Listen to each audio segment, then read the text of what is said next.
Hello everybody, welcome to Everest Coaching Institute. Today we will discuss class 12th economics जो हमारे chapter की series चल रही है 5 year plans in India goals and achievements। हम उसी को आगे कंटिन्यू करेंगे आज। तो चलो शुरू करते हैं। हमने प्लानिंग का पूरा डिस्कस कर लिया, अचीवमेंट्स उसके डिस्कस कर लिए। अब बात आती है हमारी फेलियर्स की। हमने क्या क्या प्लानिंग से इंडियन इकोनॉमी में क्या क्या हमने अचीव किया, सक्सेस उसका क्या क्या था वो हमने डिस्कस कर लिया। अब उसके क्या लिमिटेशंस हैं, मतलब उसके क्या फेलियर्स हैं, कहाँ पे वो टारगेट अपना अचीव नहीं कर पाई है, वो डिस्कस करेंगे। पहले सिर्फ मैं आपको इनके सबके 5 मेन पॉइंट्स हैं, इनके आपको बता रही हूँ, बाद में आके आपको डिटेल बताऊँगी। तो मेन 5 पॉइंट्स जो हैं वो है high rate of inflation, unemployment crisis, abject poverty, इनएडिक्वेट infrastructure, squeeze distribution of income. मतलब ये मेन है जिनके ऊपर हमारे टारगेट्स पूरे फुलफ़िल हम नहीं कर पाए हैं, और ये चीज़ें जो हैं एक ये चैलेंज है इंडियन इकॉनमी के लिए कि इनको कंट्रोल करें। ठीक है, तो चलो डिस्कस करते हैं। पहली बारी आती है high rate of inflation. Inflation बहुत ज़्यादा है। अब ये इन्फ्लेशन होता क्या है, ओवरऑल प्राइजेस, मतलब आपकी जो रियल परचेजिंग पावर है, आप इकोनॉमिक्स के स्टूडेंट्स आपको पता है, जो नॉर्मल हाउस होल्ड इंडिविजुअल के हाथ में जो रियल परचेजिंग पावर है, जब वो हमारी कम हो जाती है, मतलब वो उससे हम उतने क्वांटिटी नहीं खरीद सकते हैं, तब उसको हम बोलते हैं इन्फ्लेशन। अब जैसे नॉर्मली जब आप हम मतलब आप लोग तो तब थे भी नहीं, जब काफ़ी आप you can say in 60s और 70s, तब आपके 10 रुपीज़ की वैल्यू बहुत ज़्यादा होती थी। तब इन्फ्लेशन इतनी नहीं थी। और आजकल आप देखो 500 रुपीज़ की भी वैल्यू नहीं है। तब तो मतलब नॉर्मल बच्चों को अगर कोई पेरेंट्स 1 रुपये और 50 पैसा देते थे, जाओ तुम जाके समोसा खा लो या टॉफ़ी खा लो, चॉकलेट खा लो, पर आज 1 रुपये या 50 पैसा में कुछ भी नहीं आता है। ये हाई रेट ऑफ इन्फ्लेशन एक बहुत बड़ा चैलेंज है इंडियन इकॉनमी के लिए। बेसिकली इसमें मेजर कॉज, पहला एक जो मेन कॉज आता है वो बेसिकली हमारा demand and supply of goods का आता है। अब देखो, जब हमारी किसी चीज़ की हम डिमांड, किसी कमोडिटी की हम डिमांड ज़्यादा करते हैं और उसकी सप्लाई मार्केट में कम हो रही है, तो उस केस में क्या होगा, जब सप्लाई कम होगी डिमांड ज़्यादा होगी, तो ऑब्वियस रीज़न है कि आपकी जो है उस चीज़ के रेट बढ़ेंगे, उस चीज़ के प्राइसेस बढ़ेंगे, इन्फ्लेशन बढ़ेगी। This is the main reason, जो एक तरह से जितने आपको मैंने पॉइंट्स बताए हैं वो सब में ही आ जाता है। ठीक है, ये मेजर कॉज है, मेजर रीज़न है इन्फ्लेशन का, कि जब हमारी सप्लाई किसी चीज़ की कम हो जाती है और डिमांड उस चीज़ की ज़्यादा होगी, तो उसके रेट हाई होंगे। लॉ एंड डिमांड आपके ऐसे ही चलते हैं, लॉ एंड डिमांड फोर्सेस, तो आपके ऑब्वियसली उसके रेट हाई होंगे और इन्फ्लेशन इकोनॉमी में इंक्रीज़ होगी। Then comes increase in public spending. Public spending, increase in public spending से क्या आता है, देखो जो गवर्नमेंट है, हर इकोनॉमी की गवर्नमेंट जो है पब्लिक वेलफेयर के लिए स्पेंडिंग करती है। जब वो पब्लिक वेलफेयर के लिए स्पेंडिंग इकोनॉमी एक गवर्नमेंट करती है, तो वो गवर्नमेंट इसलिए करती है ताकि सारी पब्लिक को सारे एसेंशियल्स हैं वो रीज़नेबल रेट पे अवेलेबल हों। तो जब वो गुड्स एंड सर्विसेज की जब उनके लिए गवर्नमेंट जो है उनके ऊपर ज़्यादा स्पेंड करती है, तो ऑब्वियसली उन चीज़ों की डिमांड बढ़ जाती है। डिमांड बढ़ जाती है, अगर आपकी सप्लाई उस हिसाब से नहीं बढ़ेगी, उस रेशो से नहीं बढ़ेगी, तो उसके कारण आपकी इन्फ्लेशन होगी। Next comes hoarding. होर्डिंग एक बहुत इंपॉर्टेंट पॉइंट है और एक ये बहुत मेजर पॉइंट आ जाता है ये भी। होर्डिंग बेसिकली क्या होता है, आप लोगों ने सुना होगा ब्लैक मार्केटिंग वगैरह, लोग अपने पास स्टॉक पाइल कर लेते हैं चीज़ों का, कि लेटर ऑन जब हमारे को रेट मार्केट में रेट इंक्रीज़ होगा तब हम उस चीज़ को सेल ऑफ कर देंगे। तो ये जो होर्डिंग होती है, ये बेसिकली इससे आर्टिफिशियली डिमांड उस टाइम बढ़ाई जाती है, क्योंकि ऐसा नहीं है वो चीज़ अवेलेबल नहीं है, चीज़ अवेलेबल है, पर कुछ लोगों ने उसको पाइल अप करके रखा, स्टोर करके रखा है, और जब उनका to increase their profits, to increase the artificial demand in the market, people की होर्डिंग्स ऑफ स्टॉक और एसेंशियल गुड्स की वो रखते हैं, और उसके कारण जो है आपकी इन्फ्लेशन बढ़ती है। नेक्स्ट आगे एक बहुत ही ज़्यादा इम्पॉर्टेंट, और ये आपका पॉइंट जितने भी आपके लिमिटेशन मतलब इसके फेलियर्स है ना प्लानिंग के, वो सब में आएगा, पॉपुलेशन ग्रोथ। अब देखो जब आपकी किसी भी इकोनॉमी की पॉपुलेशन राइज करती है तो हर चीज़ पे फ़र्क पड़ता है। गुड्स एंड सर्विसेज आपकी, उसकी भी आपको रेशो अकॉर्डिंगली बढ़ानी पड़ेगी। आपके प्राइसेस भी आपके पॉपुलेशन के साथ रिलेटेड है। इन्फ्लेशन भी ऐसे, जब आपकी गुड्स उतनी है ही नहीं है, गुड्स एंड सर्विसेज आपकी वो उतने उसमें कोप अप नहीं हो रहे हैं, इंक्रीज़ नहीं हो पा रहे हैं, तो उस केस में आपकी चीज़ों की आर्टिफिशियल डिमांड बढ़ेगी और आपकी जो है ये इन्फ्लेशन इंक्रीज़ होगी। वैसे एक बात बता दूँ, पॉपुलेशन ग्रोथ के केस में आर्टिफिशियली डिमांड इंक्रीज़ नहीं होती, ये होर्डिंग में या बाकी चीज़ों में होती है। इसमें तो नेचुरल डिमांड इंक्रीज़ होगी। Then comes exports. एक्सपोर्ट्स देखो एक फॉरेन करेंसी अर्न करने का बहुत अच्छा एक सोर्स है हर इकोनॉमी की गवर्नमेंट के लिए। बट जब आप किसी चीज़ की एक्सपोर्ट करते हो तो उस केस में आपके सबसे पहले you should be able enough to fulfil your domestic demand. जो आपकी डोमेस्टिक डिमांड है आपकी कंट्री के अंदर, जो उस प्रोडक्ट की डिमांड है, आप उसको फुलफिल करो और उसके बाद में आप उनको एक्सपोर्ट करो। जो एक्सेस है उसको आप एक्सपोर्ट करो।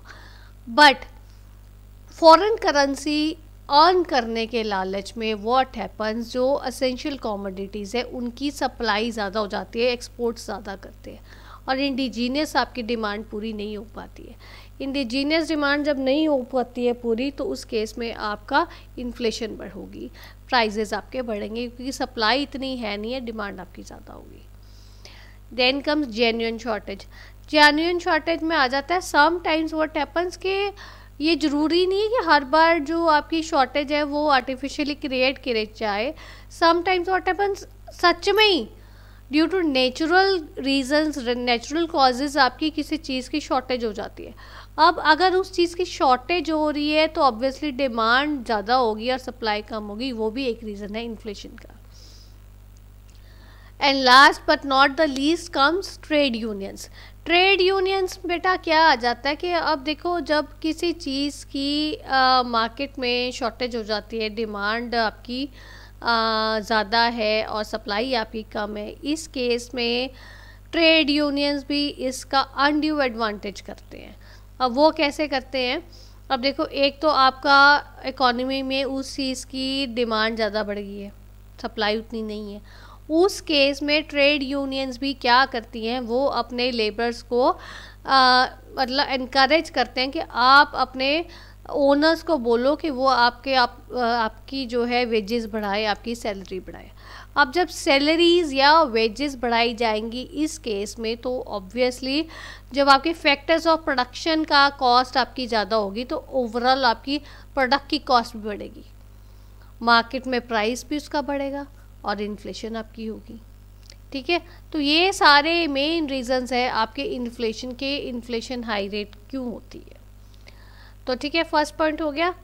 नेक्स्ट अब हम डिस्कस करते हैं अनएम्प्लॉयमेंट क्राइसिस।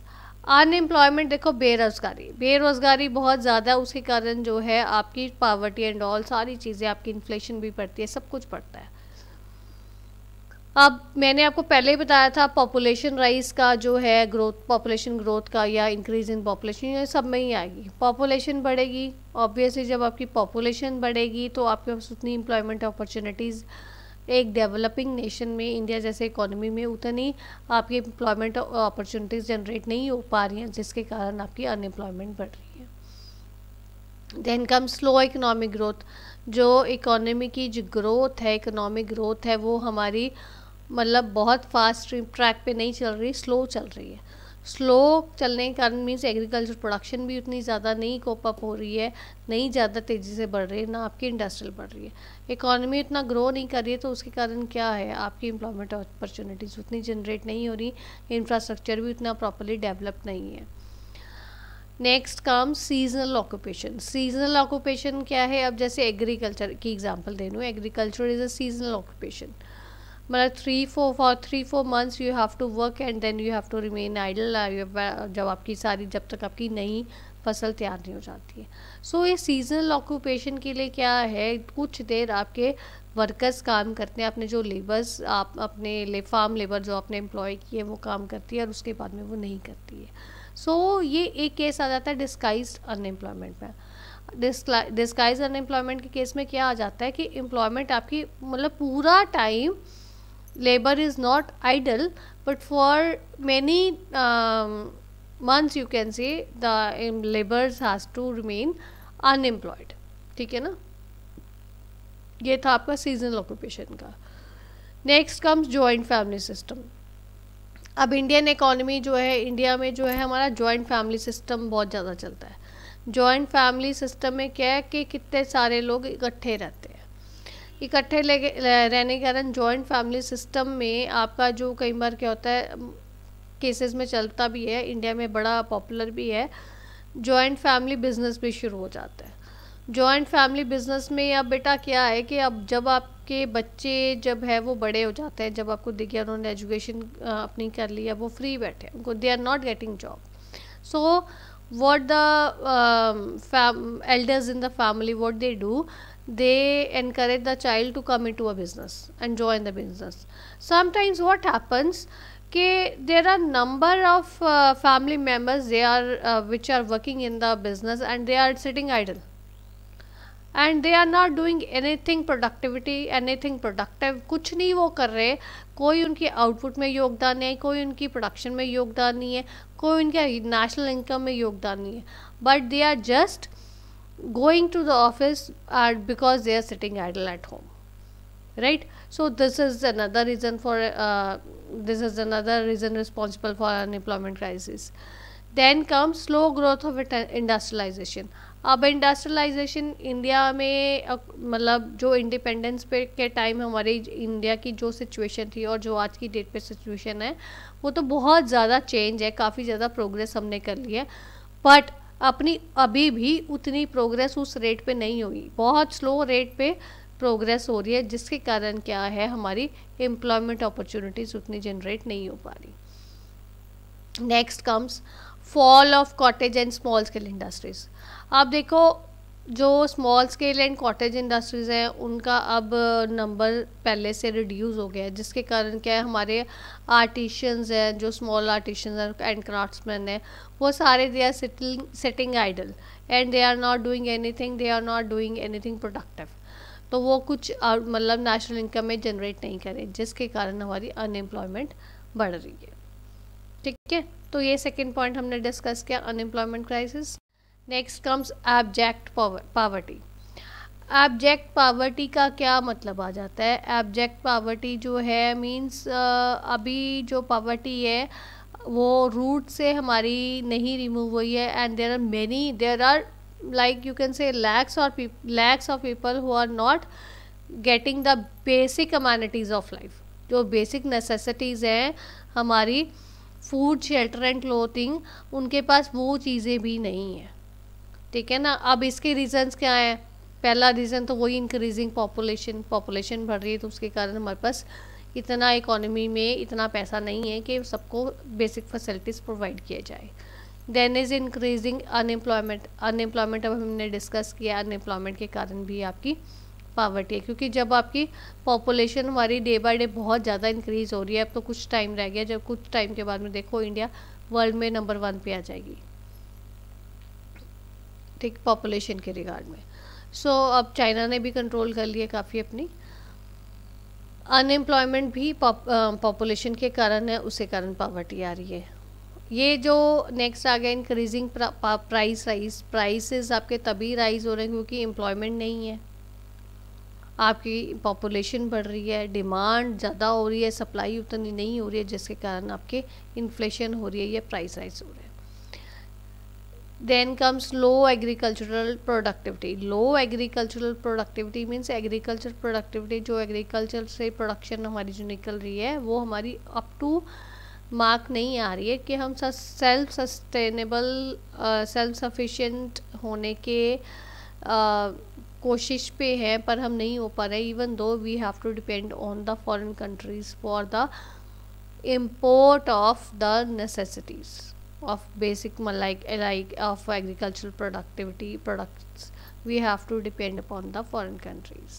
ठीक है. Then comes less utilisation of resources. जो हमारे इंडिया में रिसोर्सेज अवेलेबल हैं वो हमारे प्रॉपरली यूटिलाइज नहीं हो पा रहे, जिसके कारण हमारी प्रोडक्शन कैपेसिटी नहीं इंक्रीज़ होती. प्रोडक्शन कैपेसिटी नहीं इंक्रीज़ हो रही तो उसके कारण it is also one of the major reason for all the problems. Like poverty भी हो रही है. अगर आपकी पूरी प्रॉपर यूटिलाइजेशन होगी तो आपकी एम्प्लॉयमेंट जनरेट होगी, तो आपकी पॉवर्टी भी रिड्यूस होगी. ठीक है. आपके प्राइस राइज भी कंट्रोल में आएंगे. तो नेक्स्ट कम्स इनएडिक्वेट इंफ्रास्ट्रक्चर. अब इंडिया में आपने देखा है कि इंफ्रास्ट्रक्चर ही हमारा प्रॉपर नहीं है. अब जैसे आपको पिक में दिख रहा है कि रोड्स ही देखो, रोड टूटी हुई है. रोड्स ही हमारी प्रॉपरली नहीं है, जो अगर टूट जाती है तो बेचारी कितनी देर तक बनती नहीं है. ऐसे हमारी जो जनरेशन ऑफ इलेक्ट्रिसिटी है वो हमारी प्रॉपर नहीं है. हमारी इलेक्ट्रिसिटी की कंजम्पशन ज़्यादा है और हमारी जनरेशन कम है. हमें और पावर प्लांट्स लगाने चाहिए सो डैट हम उसको कोप अप कर पाए अपनी इलेक्ट्रिसिटी की जो हमारी क्राइसिस है. बट ये एक बहुत बड़ा फेलियर है आपका इसका प्लानिंग का, क्योंकि हम उतनी जितनी हमारे को इलेक्ट्रिसिटी की ज़रूरत है हम उतनी जनरेट नहीं कर पा रहे हैं. Then comes unequal distribution of health services. ये बेसिक है आपका हेल्थ केयर सर्विसेज जो आपकी सोशल चेंजेस में आ जाता है. तो इसमें देखो आप जब लोगों को प्रॉपर हमारे इंडिया में कि मैनी मतलब those who can afford they can go for privatise in a private hospital and they can get their treatment done, but the poor people, it is very difficult for them to take the medical treatment from the private institutes. But the healthcare facilities in rural areas is less as compared to the urban areas, even though in the planning period government has taken many steps to increase the healthcare facilities in the public sector. ऐसा नहीं है, public sector में बहुत अच्छी health care facilities हैं, but it is a mentality of the people के private sector is much more better than the government sector. So even sometimes what happens, the people are not getting the proper treatment at the time in government hospitals, and their healthcare facilities due to like in remote areas, in backward areas, in rural areas, the healthcare facilities are not up to mark as in the case of the urban sector areas. ठीक है. Then comes increasing privatisation. अब देखो privatisation India में बहुत ज़्यादा हो रही है. In every sphere privatisation is more encouraged. Due to privatization, the facilities are available to people, but they are not available at a pocket friendly cost. It is very expensive and everybody cannot afford all the facilities which are being given by the private sector. Then comes communicable diseases are rising. अब जो communicable disease हैं वो बहुत ज़्यादा increase हो रही हैं. जैसे आपकी कॉलरा होगी, एड्स होगी, क्योंकि हेल्थ केयर फैसिलिटीज़ हमारी प्रॉपर नहीं है, जिसके कारण हमारी communicable disease and water borne disease हमारी ज़्यादा इंक्रीज़ हो रही हैं. Then comes skewed distribution of income. Skewed distribution of income basically आपका क्या है, gap between the rich and the poor. So there is the gap between economic and social inequality is widening. The rich people are becoming more rich and the poor people are becoming more people, and there are different criteria for the rich people and for the poor people. And there are also due to this the government is giving more job reservations for the economically and social weaker sections of the society. Even after like you can say 40 from 70 years of planning, even though that this gap has not been reduced by the government, and the government is taking more steps to narrow the gap, to narrow the social and economic inequality in the gap between rich and poor in different plans, so that there is equal distribution of income among all the sections of the society. ठीक है बेटा? So this is all about today's video. If you find any difficulty, you are most welcome to give your feedback in the comment box. Thanks for watching.